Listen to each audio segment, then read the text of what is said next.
Hey everyone, welcome back to another dividend investing video.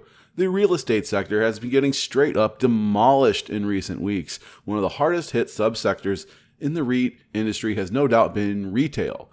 The most popular company out of that group, Realty Income ticker O, is down nearly 22% year to date, has even dipped below that $50 price. Now today I'm going to look and compare what I think are the top three companies in the sector, and that is Realty Income ticker O, Agri Realty ticker ADC, and NNN Reit ticker NNN.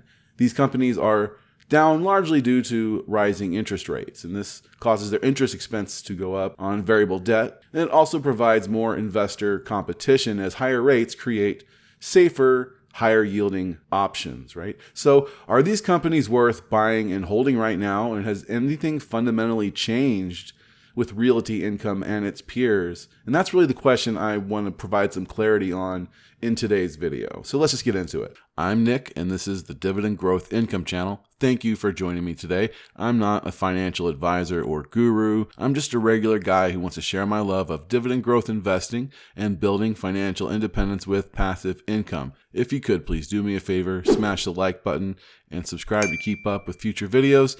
This helps us out more than you can imagine with the algorithm, so we can bring you more quality dividend investing content. Okay, looking at these three companies, I've loaded them up in the Peers tab in Seeking Alpha here, which lets me compare some useful data and information in a nice manner. These are arguably the top three retail REITs on the American stock market. And we can see that Realty Income is by far the largest of the three, and by a lot.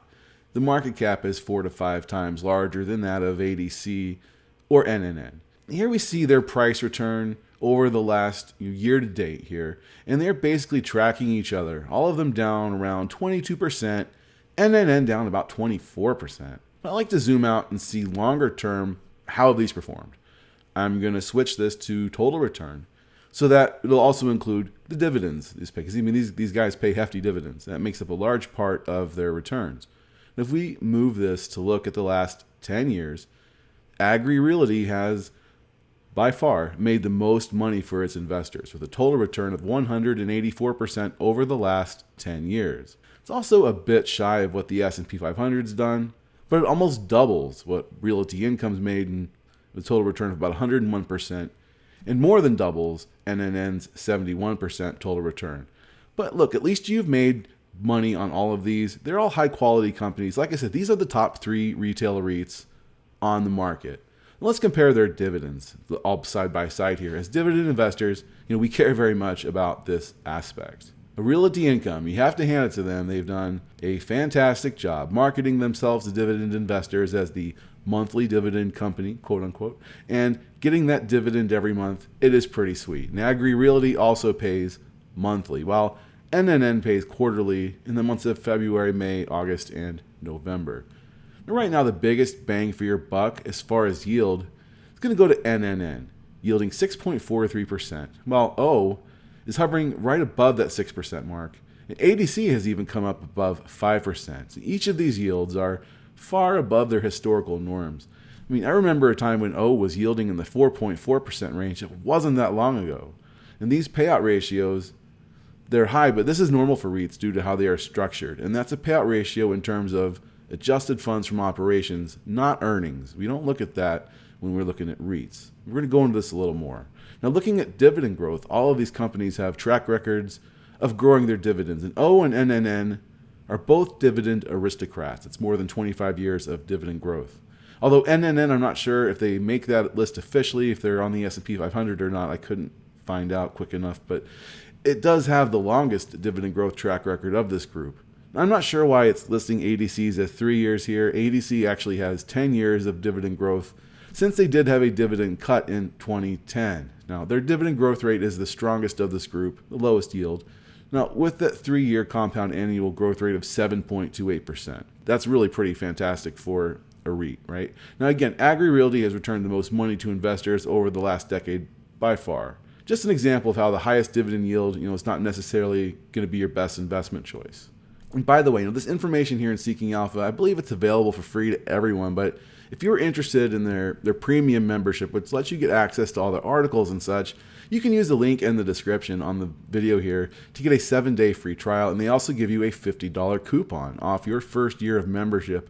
And this is a great deal Seeking Alpha has been generous enough to provide to my viewers here, and it's a great way you can actually help support our work here on the channel as well. Also guys, fun fact, this happens to be my 100th video that I'm releasing on YouTube. Crazy to believe that we're already come this far. Look how close I am to getting to 20,000 subs, guys. So if you can help get me there, hit that subscribe button. Thanks so much. Okay, these three companies, these REITs, they function as landlords to primarily blue chip businesses.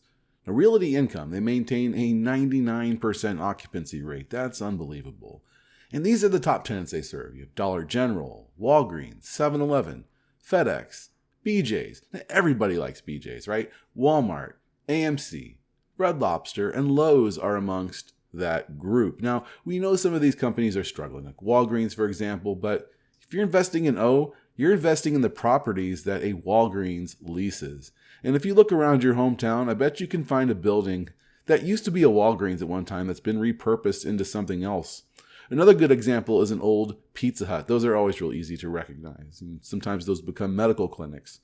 Now here are ADC's top tenants. We have Walmart, Dollar General, Tractor Supply, Dollar Tree, Kroger as their top 5 tenants. Grocery stores make up 10% of ADC's tenants. This is a solid group of tenants that I would personally feel good renting to. But as you can see, very similar type of company to Realty Income, but the ADC is just younger. I think they have more growth potential ahead. Then you have NNN.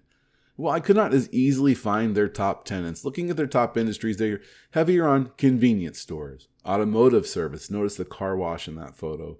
And about 70% is in restaurants. So they're focused in somewhat different places than like your ADC and your O. But look, all three of these companies' tenant bases, I would say they're well diversified. And at present, I don't see any red flags as far as these companies having a difficult time collecting rents. Now, here are some graphs of their payout ratios in terms of adjusted funds from operations. Now, Realty Income's dividend makes up 76% of adjusted funds from operations.